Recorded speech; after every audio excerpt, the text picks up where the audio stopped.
Multiple valve control system is to control the hydraulic valve. It can realize the opening and closing the faucets of hydraulic gate valve in the local manually.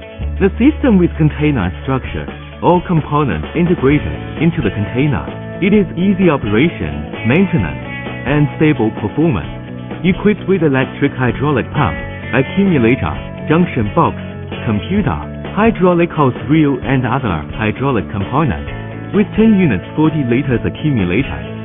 One hydraulic reservoir reached 1500 liters. Rated working pressure reached 110 bars and could be adjustable. It has 30 numbers positions and 60 numbers hydraulic connection ports. Explosion proof in accordance with Exd IIB T4. Manually controlled by a manual hydraulic directional valve for operation. It meets the environment temperature from -29 degrees Celsius to 60 degrees Celsius.